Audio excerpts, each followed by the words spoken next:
नमस्कार मंडळी, श्री स्वामी समर्थ। आजच्या व्हिडिओमध्ये आपण नागदिवे पूजन कधी करावे, नागदिवे किती बनवायचे आणि नागदिवे पूजन कसे करायचे आणि नागदिवे पूजन कधी करायचं याविषयीची संपूर्ण माहिती पाहणार आहोत। 25 नोव्हेंबर 2025 वार मंगळवार म्हणजे आज नागदिवे पूजन करायचं आहे। मार्गशीर्ष महिन्यातील पंचमी तिथीला नागदिवे पूजन केलं जातं। याला नागदिवे पूजन, नागपंचमी, नागपूजन असं देखील म्हटले जाते। मार्गशीर्ष शुद्ध पंचमीला नाग दिवाळी म्हणतात, म्हणजेच मार्गशीर्ष शुद्ध पंचमीला नागदिवे पूजन केलं जातं। या दिवशी नागांच्या प्रतिमेचं देखील पूजन केलं जातं। आपल्या घरात जितके पुरुष असतील किंवा जितकी मुलं असतील त्या प्रत्येकाच्या प्रत्येक पुरुषाच्या नावाने, त्या प्रत्येक मुलाच्या नावाने एक एक गोडाचा पदार्थ करून त्यावर एक एक दिवा लावण्याची प्रथा आहे। बघा, काही ठिकाणी प्रत्येक पुरुषाच्या नावाने एक दिवा बनवला जातो, तर काही ठिकाणी प्रत्येक पुरुषाच्या नावाने 5 दिवे बनवण्याची पद्धत आहे। या दिवशी कणकेचे किंवा बाजरीच्या पिठाचे दिवे बनवले जातात, तर काही ठिकाणी पंतीच्या आकाराचे दिवे बनवले जातात, तर काही ठिकाणी स्क्रीनवर दाखवलेल्या पद्धतीने दिवे बनवले जातात। काही ठिकाणी प्रत्येक पुरुषासाठी एक दिवा बनवला जातो, तर काही ठिकाणी प्रत्येक पुरुषाच्या नावाने 5 दिवे बनवले जातात। आता हे दिवे तुम्ही बाजरीचे देखील बनवू शकता किंवा कणकीचे देखील बनवू शकता, पण शक्यतो बाजरीच्या पिठाचे दिवे बनवले जातात। हे दिवे बनवल्यानंतर आपल्याला हे दिवे उकडून घ्यायचे असतात। काही ठिकाणी या दिवे बनवताना यामध्ये गुळाचं पाणी घालून हे दिवे बनवले जातात आणि हे दिवे उकडून घेतले जातात। नागदिवे पूजन हे संध्याकाळी केलं जातं। संध्याकाळच्या वेळेला नागदिवे पूजन हे आपण आपल्या देवघरासमोर करायचं आहे। नाग हे मूळ पुरुषाचं प्रतीक, तर दिवा हे दीर्घायुष्याचं प्रतीक। मूळ पुरुषाच्या कृपेने घरातील सर्व पुरुषांना दीर्घायुष्य लाभावे हा या मागचा हेतू आहे। त्यामुळे आपल्याला जर का चंपाषष्ठीच्या आदल्या दिवशी म्हणजे मार्गशीर्ष महिन्यातील पंचमी तिथीला नागदिवे पूजन करणं शक्य नाही झालं, तर तुम्ही चंपाषष्ठीच्या दिवशी देखील नागदिवे बनवून याचं पूजन करू शकता। नागदिवे पूजन हे चंपाषष्ठीच्या आदल्या दिवशी केलं जातं। चंपाषष्ठी यावर्षी 26 नोव्हेंबर वार बुधवार या दिवशी आलेले आहे। चंपाषष्ठीच्या दिवशी देखील आपल्याला तळी भंडार करायचा असतो। या दिवशी आपल्याला वांग्याचं भरीत, बाजरीची भाकरी, नवीन पातीचा कांदा याचा नैवेद्य करून हा तळी भंडार करून नैवेद्य दाखवायचा असतो। नागदिवे पूजन या दिवशी देखील आपण पुरणाचा स्वयंपाक करू शकतो आणि पुरणाचा स्वयंपाक करून याचा आपण या दिवशी नैवेद्य दाखवू शकतो किंवा तुम्ही एखाद्या गोडाच्या पदार्थाचा नैवेद्य देखील तुम्ही दाखवू शकता। आता या दिवशी तुम्हाला तुमच्या घरात जितके पुरुष असतील त्यांच्या नावाने एक एक दिवा बनवा किंवा 5-5 दिवे बनवा आणि संध्याकाळच्या वेळेला तुम्हाला देवघरासमोर एक पाट किंवा चौरंग टाकायचा आहे।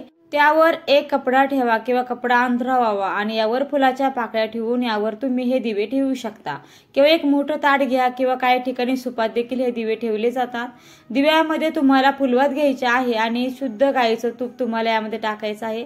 आता तूप टाकणे शक्य नसेल तर तुम्ही तेलाचा वापर केला तरी चालेल, मात्र तेल घेतलं तर तुम्हाला लांबवात घालायचे आहे, फुलवात नाही। त्यानंतर काही ठिकाणी प्रत्येक व्यक्तीच्या नावाने एक एक गोडाचा पदार्थ देखील केला जातो आणि या पदार्थावर हा दिवा ठेवण्याची पद्धत आहे। म्हणजेच या दिवशी आपल्याला गोडाचा पदार्थ ठेवायचा आहे आणि त्याचं देखील पूजन करायचं आहे। आता हे दिवे या ताटात ठेवल्यानंतर दिवे प्रज्वलित करायचे। दिव्यांना हळदी कुंकू अक्षता अर्पण करून फुलं असतील तर फुलं अर्पण करा आणि या पद्धतीने आपल्याला नागदिव्यांचं पूजन करायचं आहे। त्यानंतर या नागदिव्यांनी आपल्याला देवांना ओवाळायचं आहे। त्याचप्रमाणे काही ठिकाणी याच दिव्यांनी घरातील कर्ता पुरुष, त्याचप्रमाणे मुलं असतील तर मुलं यांना देखील ओवाळण्याची पद्धत आहे। यानंतर हे दिवे आपल्याला दुसऱ्या दिवशी उचलायचे आहेत। बघा, हे दिवे आपण उखडलेले असल्यामुळे आपण ते प्रसाद म्हणून घरामध्ये खाऊ शकतो। या दिव्यातील वात काढून घ्यायचे आहे, काळा झालेला भाग काढून घ्या आणि हे दिवे तुम्ही घरात प्रसाद म्हणून खाऊ शकता। आता जर का तुम्हाला हे दिवे घरात प्रसाद म्हणून खायचे नसतील तर तुम्ही हे दिवे गाईला खाऊ घालू शकता आणि या पद्धतीने हे नागपूजन केलं जातं। यावर्षी 25 नोव्हेंबर वार मंगळवार या दिवशी नागदिवे पूजन आपल्याला करायचं आहे।